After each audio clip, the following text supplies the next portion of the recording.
Hello everyone, welcome to my channel. So guys, आज हम physical chemistry का the helium atom का जो टॉपिक है उसे कंप्लीट करेंगे। यह टॉपिक एमएससी फर्स्ट सेम के लिए है और बीएससी के स्टूडेंट भी इस टॉपिक को यूज़ कर सकते हैं। ठीक है, तो चलिए वीडियो को स्टार्ट करते हैं। तो इसमें क्या कह रहा है, द हीलियम एटम के एनर्जी निकालने के लिए हमें सबसे पहले क्या कहते हैं, पर्टुर्बेशन ट्रीटमेंट की ज़रूरत पड़ती है। ठीक है, ये जो पर्टुर्बेशन ट्रीटमेंट होता क्या है वो देख लेंगे हम। किसी भी एटम की एनर्जी और वेव फंक्शन ज्ञात करने के लिए पर्टुर्बेशन ट्रीटमेंट का यूज़ किया जाता है। ठीक है, तो ये जो हीलियम एटम है इसमें क्या होता है, 2 इलेक्ट्रॉन पाए जाते हैं। ठीक है, और इसका जो एटॉमिक नंबर होता है वो भी 2 होता है। ठीक है, तो आगे देखते हैं, इसे समझने की कोशिश करेंगे हम। तो ये देखिएगा, इसकी जो लंबाई है R1 और R2 है और 2 इलेक्ट्रॉन है हीलियम एटम में। ठीक है, ये फर्स्ट और सेकेंड, और इन दोनों को मिलाकर क्या हो जाएगा, R1 और R2 हो जाएगा। ठीक है, फिर आगे जो कह रहा है, ये फर्स्ट एटम की बात है। ठीक है, ये फर्स्ट एटम है, ये सेकंड, तो हमने इसे एच से प्रदर्शित किया है। ठीक है, तो काइनेटिक एनर्जी ऑफ H1 बराबर -1/डेल V1 बार स्क्वायर। ठीक है, पोटेंशियल एनर्जी -2/R1 आ जाएगा। ठीक है, फिर जो सेकेंड एटम है, काइनेटिक एनर्जी ऑफ H2 बराबर -1/2 V2 बार स्क्वायर। ठीक है, पोटेंशियल एनर्जी -2/R2 आ जाएगा। ठीक है, तो देखिए ये तो 1 2 हो गया, और ये जो हमारा आपने देखा यहाँ पे, ये हमने दोनों को मिक्स मिला के मिलाया, मतलब सम जो है हमारा, तो ये R1 और 2, जो R1 2 है इसे हमें पूरा मतलब कि ये दोनों को मिलाकर हमने ये यहाँ पे पूरा लिख दिया है। ठीक है,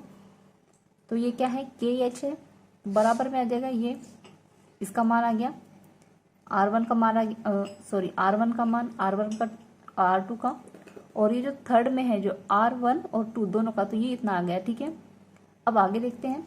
आगे इसमें क्या कह रहा है कि जो हैमिल्टोनियन ऑपरेटर को इस तरह से लिखा जा सकता है। ठीक है, मतलब कि वो जो तीनों मान थे R1 R2 और जो R1 2 जो था, तो देखिए ये सब मिलाकर हो जाएगा R1 R2, और ये जो है R1 R2 है। तो इसमें जो कह रहा है, देखिए इसमें जो KH है तो ये अनपेरिब्रेशन है, इसलिए पर्टुर्बेशन थ्योरी का यूज़ किया जाता है। मतलब कि देखिएगा, सिर्फ इतना ही भाग जो है ये है पर्टुर्बेशन है, और बाकी ये जो दोनों मान है इसके जो क्या है, ये अनपेरिटुर्बेशन है। ठीक है, तो इन सभी को पर्टुर्बेट करने के लिए हमें इस जो थ्योरी का यूज़ किया जाता है। कौन सी थ्योरी, पर्टुर्बेशन थ्योरी का यूज़ किया जाता है। ठीक है, तो इसमें देखिए मैंने लिख दिया है यहाँ पे, अनपेरिटुर्बेट जो मान है वो क्या है, H0 बराबर ये इतना जो मान है इन दोनों का मान। ठीक है, R1 और R2 का दोनों का मान जो कि है अनपेरिटुर्बेट है, और जो पर्टुर्बेट है वो कौन है, HK1 बराबर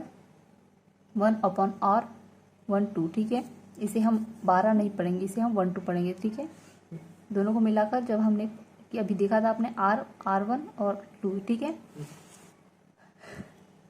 फिर आगे जो कह रहा है, हम जीरो ऑर्डर लेते हैं, आइजन फंक्शन का सॉल्यूशन इस प्रकार लिखा जा सकता है। ठीक है, तो श्रोडिंगर वेव इक्वेशन से हमें ये मान प्राप्त हुआ है। ठीक है, इसे हम आइगन फंक्शन के रूप में लिखेंगे, तो ये इस तरह से हमें मान निकल के आ जाएगा। ये मान का है श्रोडिंगर इक्वेशन का। ठीक है, अब समीकरण नंबर 2, समीकरण नंबर कौन सा है हमारा, ये वाला है। देखिएगा, ये हमने समीकरण नंबर 2 लिखा है इसे। तो इसमें क्या कह रहा है, समीकरण नंबर 2 से हमें ये मान प्राप्त हुआ है। ठीक है, अब आगे देखते हैं।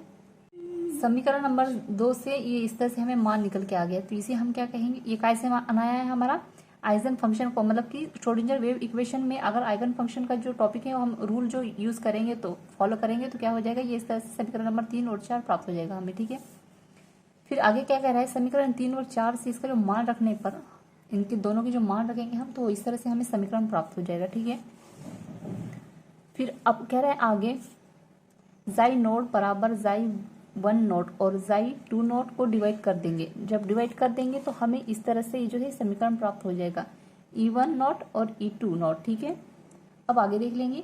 फिर जो कह रहा है कि इसमें जो दोनों का मान को हम इस तरह से लिख सकते हैं। ठीक है, दोनों का जो जाई 1 नोट को भी इस तरह से लिख सकते हैं और जाई 2 नोट को इस तरह से लिख सकते हैं। ठीक है, फिर क्या कह रहा है, ground state of helium atom, ground state में हीलियम एटम को हम जब करेंगे तो इसमें इस तरह से मान निकल के आ जाएगा दोनों का। ठीक है, ये जाई 1 नॉट का है, ये जाई नॉट 2 का है। ठीक है, एन जो है इसमें नॉर्मलाइज्ड कांस्टेंट है। ठीक है, फिर समीकरण 7 को इस तरह से भी लिखा जा सकता है। ठीक है, ये जो समीकरण नंबर 7 है हमारा, हम इसे इस तरह से लिख सकते हैं, ये कह रहा है इसमें। फिर आगे देख लेंगे। फिर समीकरण नंबर 8 को हम इस तरह से भी लिख सकते हैं, ठीक है। तो ये हमें इस तरह से लिखेंगे तो इस तरह से समीकरण हमें प्राप्त हो जाएंगे, ठीक है। फिर क्या कह रहा है इसमें, यूजिंग पर्टुर्बेट थ्योरी। अगर हम पर्टुर्बेट थ्योरी को यूज़ करेंगे तो हमारे जो मान है, मतलब ये वाले जो मान है हमारे, वो किस तरह से आ जाएंगे, इस तरह से प्राप्त हो जाएंगे, ठीक है। तो फिर ये क्या हो गया, अगर हम पर्टुर्बेट थ्योरी को यूज़ करेंगे तो क्या जो अनपर्टुर्बेट थे तो पर्टुर्बेट में आ जाएंगे, ठीक है। जो हमारे समीकरण है पर्टुर्बेट में आ जाएंगे। तो देखिएगा ये इस तरह से फर्स्ट है, ये सेकेंड है, ठीक है। और ये जो दोनों का मिक्स था, मतलब सम वाला जो था, मतलब एच के वाला जो मान था वो इस तरह से हमें प्राप्त हो जाएगा। और R1 का जो मान था वो हमें इस तरह से प्राप्त हो जाएगा, और R2 का मान जो है हमें इस तरह से प्राप्त हो जाएगा, ठीक है। फिर आगे देख लेते हैं। हमें तीनों का मान मिल गया तो इस तरह से हो जाएगा ये, ठीक है।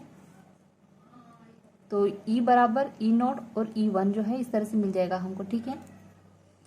फिर आगे देखिएगा, E बराबर -4 + 5 लिख देंगे, और उसके बाद में जो है 5 के बटे 8 आ जाएगा, ठीक है, जैसे कि हमने यहाँ पे लिखा था। फिर क्या होगा, इन दोनों का 4 से गुणा हो जाएगा तो 16 आ जाएगा, माइनस में है तो -16 आ जाएगा, और ये 5 को हम यहाँ उतार देंगे, ठीक है। फिर इसका दो बार गुणा करेंगे, 4 बार गुणा करेंगे तो फिर क्या आ जाएगा, इसमें 4 आ जाएगा, ठीक है। और इसको जब हम माइनस में कर देंगे तो ये, और इसका जो आंसर इतना आ जाएगा। तो क्या आएगा, इसका जो एनर्जी लेवल है इसका जो है वो -11/4 आ जाएगा, ठीक है।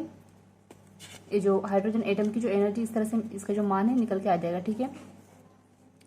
सो आई होप आपको ये नोट्स जरूर पसंद आया हो। सो प्लीज़ चैनल को लाइक, सब्सक्राइब एंड शेयर कर दीजिएगा, और कमेंट में ज़रूर बताइएगा आपको ये नोट्स कैसे लगे, ठीक है। और अगर आपको ये नोट्स परचेस करने हैं तो आप टेलीग्राम पे मुझे मैसेज कर सकते हैं, ठीक है। Thank you.